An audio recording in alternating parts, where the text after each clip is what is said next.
sebagai suatu peradangan ya dok di hati dengan berbagai macam penyebabnya dok. Ada yang sebabnya karena infeksi. Sebetulnya apa dok faktor resiko seseorang terkena hepatitis atau peradangan hati itu yang paling banyak tuh seperti apa dok?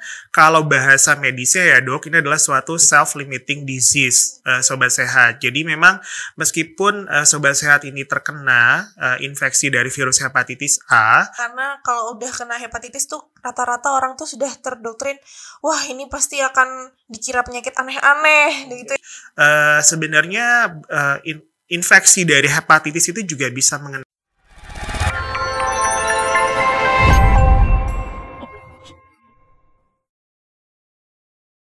Assalamualaikum warahmatullahi wabarakatuh. Kembali lagi di podcast Sapa Sehat. Bagaimana kabarnya sobat sehat hari ini? Perkenalkan saya Dr. Fadila sebagai host di podcast Sapa Sehat hari ini. Semoga sobat sehat sehat selalu ya. Nah, hari ini kita akan membahas tentang penyakit hepatitis karena belum banyak yang tahu nih tentang penyakit hepatitis atau peradangan hati itu apa sih gitu ya. Mulai dari apa itu penyakit hepatitis, bagaimana cara penularannya, penyebabnya, macam-macamnya, cara pencegahannya, dan cara pengobatannya. Nah, hari ini kita akan membahas tuntas tentang penyakit hepatitis atau peradangan hati. Nah, tentunya saya tidak sendiri hari ini, Sobat Sehat. Nanti saya akan ditemani oleh narasumber yang ahli di bidangnya, seorang dokter spesialis yang bekerja di RSU UMM, dokter spesialis penyakit dalam. Sudah penasaran kan? Ya, langsung saja kita sambut Dr. Muhammad Fahrul Reza, spesialis penyakit dalam. Halo. Selamat pagi dokter, Assalamualaikum. Waalaikumsalam warahmatullahi wabarakatuh. Ya, bagaimana pagi, kabarnya? Dok. Alhamdulillah, baik dokter. Baik ya dok ya. Alhamdulillah. Nah, mungkin langsung saja ya dok ya. Jadi Oke, Dok. sebetulnya penyakit hepatitis atau peradangan hati itu apa sih dok? Oke, terima kasih dok buat pertanyaannya. Jadi mungkin sobat sehat sekalian nih mungkin sudah sering ya mendengar istilah tentang hepatitis gitu ya. Tapi mungkin ada beberapa yang masih belum mengetahui apa sih sebenarnya hepatitis itu gitu. Seperti tadi dokter Fadila sampaikan bahwa hepatitis secara terminologi kan kita bisa sebut sebagai suatu peradangan ya dok di hati dengan berbagai macam penyebabnya dok. Ada yang sebabnya karena infeksi. Infeksi itu pun kita bisa bagi lagi menjadi ada infeksi virus, infeksi bakteri, parasit, jamur, dan lain sebagainya. Kemudian yang juga tidak juga jarang menjadi penyebab adalah misalnya karena faktor genetik, kemudian faktor autoimun, dan masih banyak lagi sebenarnya dok. Mungkin itu ya dok ya. Jadi betul dokter Fadila bilang bahwa memang ini adalah suatu peradangan di hati dok dengan berbagai macam penyebabnya. Ternyata banyak sekali ya dok ya penyebabnya. Nah, sebetulnya apa dok faktor resiko seseorang terkena hepatitis atau peradangan hati itu yang paling banyak tuh seperti apa dok? Baik dok, terima kasih dok. Jadi tadi kan sudah saya sampaikan ya berbagai macam kemungkinan penyebabnya dok. Nah itu sendiri memang mempengaruhi dok faktor pencetusnya ya dok ya. Misalnya dok, kita ambil contoh peradangan hati atau hepatitis yang memang disebabkan oleh virus ya dok. Berarti kan memang faktor pencetusnya adalah virus. Tetapi yang menarik ya dok, bahwa dari virus sendiri ini ternyata berbeda-beda dok cara penularannya. Sehingga memang faktor risikonya itu juga kemungkinan bisa berbeda-beda dok. Misalnya saja saya ambil contoh di hepatitis A dok. Hepatitis A mungkin sobat saya juga sudah pernah mendengar atau jangan-jangan pernah menderita juga gitu ya, pernah dirawat di rumah sakit karena hepatitis A. Nah, hepatitis A atau peradangan hati akibat virus hepatitis A itu memang menularnya lewat makanan gitu ya dok ya, makanan yang tercemar. Berbeda sekali dok dengan hepatitis B dan hepatitis C. Atau peradangan hati yang disebabkan oleh virus hepatitis B dan C, di mana memang penularannya itu melalui darah, melalui hubungan seksual, melalui cairan tubuh. Jadi memang kita perlu kenali dok faktor kira-kira ini penyebabnya apa sehingga faktor pencetusnya itu bisa kita hindari dokter. Oke, menarik.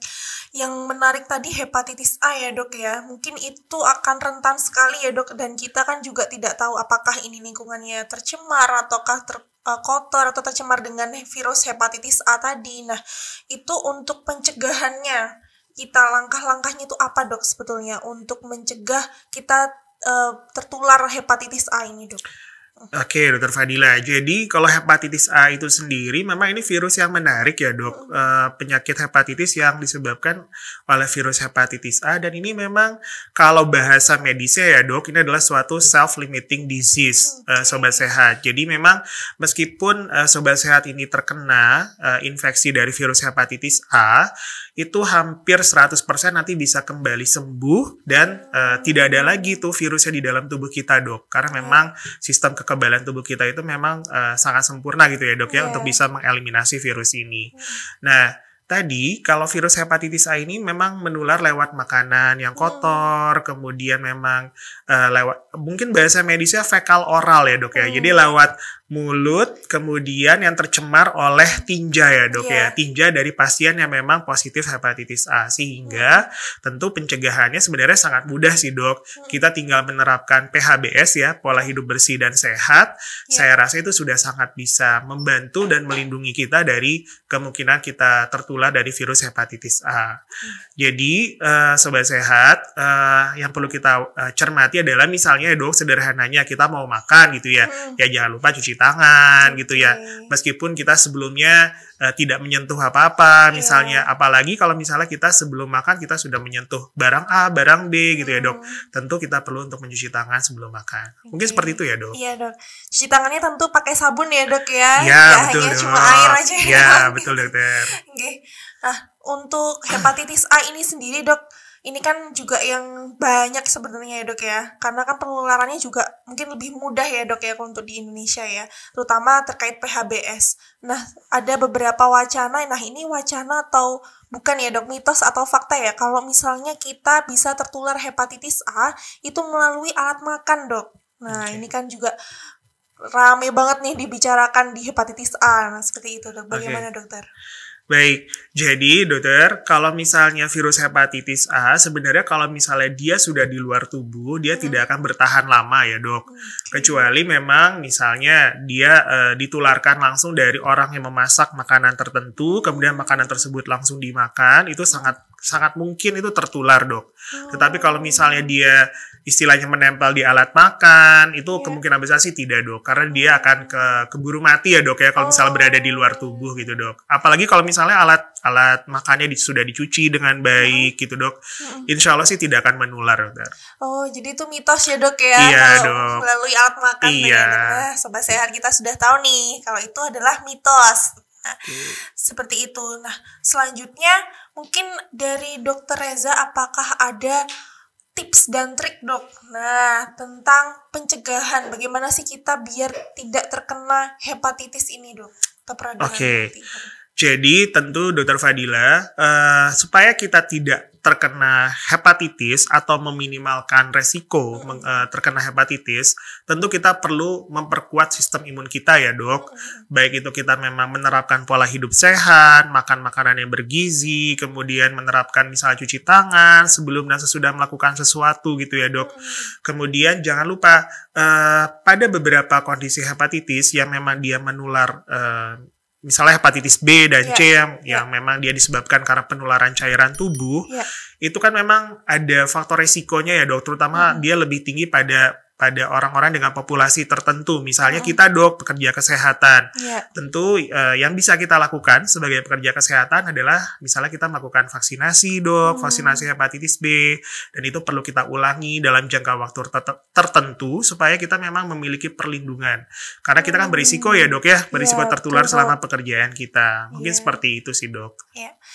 Nah itu untuk pencegahannya ya dok ya. Nah sebetulnya ini juga ada beredar mitos lagi dok. Ini entah mitos atau fakta ya dok ya. Kalau hepatitis itu terkenanya hanya pada orang-orang yang istilahnya imunokompromis ya dok ya kalau bahasa medisnya. Atau orang-orang yang punya penyakit-penyakit seperti HIV, seperti itu. Nah itu apakah benar dok? Oke, terima kasih dok pertanyaannya. Jadi mungkin kurang tepat kali ya dok ya kalau misalnya hanya mengenai pada orang-orang dengan gangguan sistem imun atau bahasa medisnya imunokompromis. Pada pasien-pasien, pada orang-orang dengan imunokompeten atau dengan sistem imun yang baik, sebenarnya infeksi dari hepatitis itu juga bisa mengenai dok. Tetapi memang yang berbeda adalah outcome-nya atau hasilnya gitu ya dok ya. Kalau pada pasien-pasien dengan memang dia memang sudah ada gangguan sistem imunnya, tentu dia outcome-nya bisa saja akan menjadi lebih kurang baik atau lebih buruk dok. Tetapi kalau misalnya dengan memang dia sistem imunnya masih baik, tentu dia bisa mengeliminasi dari virus tersebut sehingga tidak berkembang menjadi suatu infeksi yang sifatnya kronis. Dan mungkin perlu diingat ya dok, mungkin selama ini saya sedikit jadi melebar ini dok. Jadi mungkin kita selama ini takut dengan stigma HIV gitu ya dok ya. HIV ini katanya sangat menular gitu ya. Tetapi kalau misalnya kita baca penelitian dan data ya dok ya, sebenarnya infeksi hepatitis B itu jauh lebih menular dok. Jauh lebih mudah menular. Sehingga memang memang kita perlu screening yang rutin ya dok, terutama pada orang-orang dengan risiko tertentu, misalnya pekerja kesehatan, kemudian memang orang-orang yang tinggal di lembaga permasyarakatan gitu ya dok ya, yang memang risiko tinggi. Itu dok. Ya, menarik sekali ya dok ya. Jadi memang hepatitis ini banyak penyebabnya, banyak cara penularannya, ada yang bisa langsung sembuh, ada yang bisa jadi kronis ya dok ya. Kemudian seperti hepatitis B, C, nah itu kan juga lumayan kronis ya dok ya, nanti jadinya bisa panjang gitu ya dok ceritanya. Nah, tapi orang-orang ini selalu takut yang namanya hepatitis tuh pasti menyeramkan. Nah, itu dok ya, padahal ada macam-macamnya, ada jenis-jenisnya sendiri seperti itu ya dok ya. Nah, selanjutnya dok, ini mungkin dari saya pribadi ya dok ya, saya kan pernah tuh mendengar ada hepatitis misterius dok. Nah, itu sekarang apakah ada ya dok ya? Apakah masih ada dan apakah pernah ada ya memang dok ya? Terima kasih dok, pertanyaan yang menarik dok. Jadi kebetulan tuh waktu saya baru pindah ke Malang tuh dok, yang lagi rame hepatitis of unknown origin ya dok ya. Kurang lebih tahun 2022 ya dok ya. Jadi memang waktu itu sempat saya mendapatkan kasus dok, waktu itu bersama dengan guru saya di Malang gitu ya. Kita mencurigai memang ada sekitar mungkin 2 kasus gitu ya dok ya. Hepatitis yang memang kita cari tahu penyebabnya itu memang tidak diketahui dok penyebabnya. Kita sudah memeriksakan beberapa kemungkinan penyebab, tetapi ternyata hasilnya negatif. Tapi dok, memang sampai sekarang kayaknya tidak berkembang lagi ya wacana itu ya, hepatitis of unknown origin. Jadi saya memang tidak tahu juga apakah memang itu sebetulnya infeksi yang betulan ada dengan penyebab yang belum diketahui ataukah ada sesuatu yang lain dok. Karena untuk penegakan diagnosis dari unknown origin itu sendiri, kita memang memerlukan pemeriksaan lab yang canggih ya dok ya, dan kebetulan memang harus dikirim entah itu ke Jakarta atau ke luar negeri gitu dok, sehingga memang untuk deteksinya, untuk diagnosisnya itu sulit dok pada saat itu. Dan saat ini pun saya rasa tidak terdengar lagi ya dok ya istilah itu, mungkin ya entah itu menghilang atau memang tidak ada dok. Iya. Baik, terima kasih dokter. Nah, selanjutnya kita sudah bahas nih dok, banyak penyebab, cara penularan, pencegahan. Nah, untuk penanganannya dok, misalnya ya amit-amit ya dok ya, jangan sampai ada yang kena, tapi kalau misalnya sudah terdiagnosis hepatitis gitu ya dok ya, itu sebetulnya apa yang harus dilakukan dok? Apakah harus berobat ke vaskes atau bagaimana dok? Pertanyaannya menarik dok. Jadi tadi ya dok, jadi kita memang pentingnya kita mengetahui penyebabnya dok ya. Kalau misalnya memang secara umum ya dok, semua jenis hepatitis apapun penyebabnya, tentu kita harus memperkuat sistem imun kita dok dengan berbagai macam mekanisme gitu ya, perilaku hidup bersih dan sehat secara umum. Tetapi untuk yang lebih spesifiknya lagi, kita harus mengetahui penyebabnya. Misalnya hepatitis A. Hepatitis A, kita tahu nih kita kena hepatitis A. Nah, berarti itu kan sebenarnya self-limiting disease. Jadi sebenarnya tidak perlu diobati secara spesifik gitu ya dok, tidak memerlukan antivirus.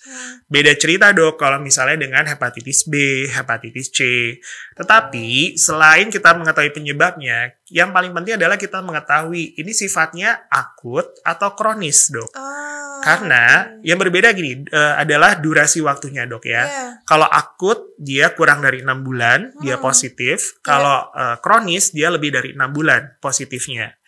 Nah, yang memerlukan pengobatan dengan antivirus yang spesifik itu adalah hepatitis B dan C yang kronis ya dok. Jadi yang durasi waktunya lebih dari 6 bulan. Jadi kalau misalnya sobat sehat ini terkena hepatitis, yang pasti segera berobat ke dokter dulu, sehingga bisa didiagnosis ini hepatitisnya jenisnya apa, dan dokter nanti bisa menentukan pengobatannya nanti seperti apa. Mungkin seperti itu ya, Dok. Iya. Jadi tidak perlu khawatir berlebihan ya, Dok ya, karena kalau udah kena hepatitis tuh rata-rata orang tuh sudah terdoktrin, wah ini pasti akan dikira penyakit aneh-aneh gitu ya, Dok ya. Iya, Dok. Nah, atau aib bahkan seperti itu ya, Dok ya. Jadi harus segera periksa ke vaskes terdekatnya gitu ya, Sobat Sehat ya. Oke. Mungkin itu, Dok, untuk podcast hari ini ya, Dok ya. Nah, mungkin kita sudah banyak mengetahui tentang hepatitis dan cara pencegahannya, penularannya. Yang jelas kita tidak perlu khawatir. Yang jelas kita juga harus tetap menjaga pola hidup bersih dan sehat ya, Dok ya. Mencuci tangan, kemudian membersihkan lingkungan sekitar, tetap waspada tapi tidak perlu takut secara berlebihan gitu ya, Dok ya. Dok. Dan apabila nanti kita sudah terkena atau mungkin kita ada yang terkena, kita juga tidak boleh takut periksa ya, Dok ya. Sehingga kita bisa mencegah penyakitnya berkembang lebih buruk atau mungkin ada komplikasi yang lebih lanjut gitu ya, Dok ya. Nah, terima kasih Dr. Reza atas kesempatannya untuk sharing berbagi hari ini. Sama-sama, Dok. Tentang hepatitis. Mudah-mudahan kita bisa mendapatkan manfaat di sini ya, terutama buat sobat sehat di rumah dan bisa meningkatkan kesehatan para sobat sehat di rumah sekalian. Amin. Ya, amin. Terima kasih Dr. Reza atas waktunya hari ini. Ya, sobat sehat, sekian dulu podcast hari ini. Jangan lupa subscribe, komen, dan like video di YouTube UMM Hospital. Dadah.